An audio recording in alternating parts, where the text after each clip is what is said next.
Hi everyone. Today we're going to look at our lesson plan. So here is my page.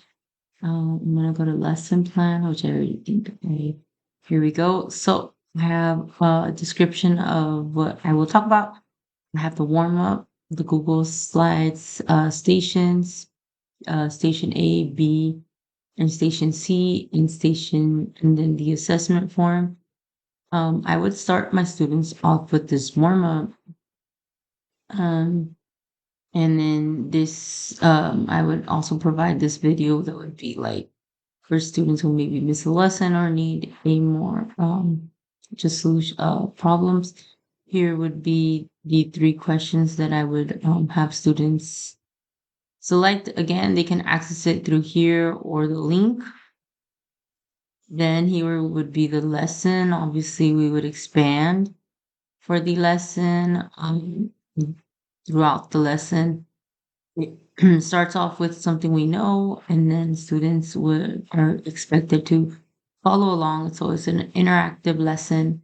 The students are working here, and then they have moments where they are able to showcase their level of understanding.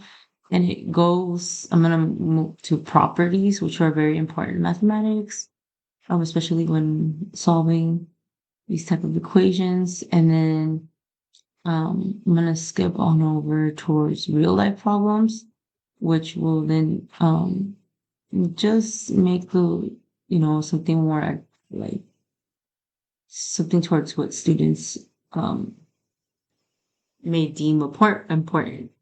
Station A students who are up to the challenge for challenge problems select the QR code. So they can either with their phones or devices scan the code or select this station A. Station B is complete the following worksheet with additional support. Students will be selected to work in the station with their teacher. So this station would be intended for students who did not do well on the warm up and maybe need more support. These are two different links. As you can see, they have different codes.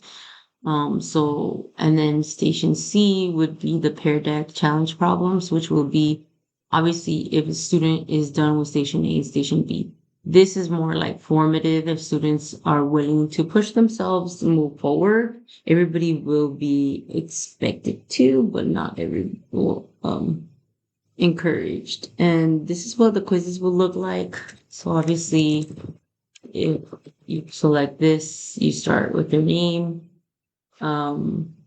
And then I really like this because they can work on it if they're absent on the next day. It does have a due date. So for example, here you go.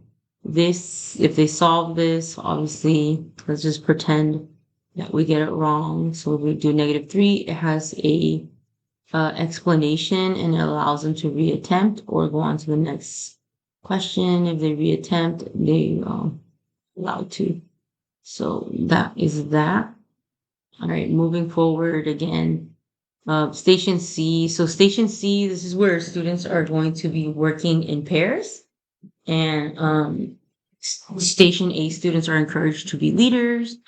Um, of course, if students feel like they need my support or need to go back to station B for whatever reason, they can always have my support. And then this here's my as soon as students would be done with the timer, then they would take a two-step equations quiz. Will then inform their level of understanding. There's some write the letters correct. So the write of a question. So there's a little bit of this, and then there's um they have to translate. Part two was translating the sentence, the words, the sentence, and then solving, of course, multi-step equations along with um, this one right here, number 4. Then they would submit. And here are some of my classroom expectations. So again, I think this format would work. I think it outlines what the lesson plan would be, and it allows students to have access to these codes even if they are absent. All right, have a good day.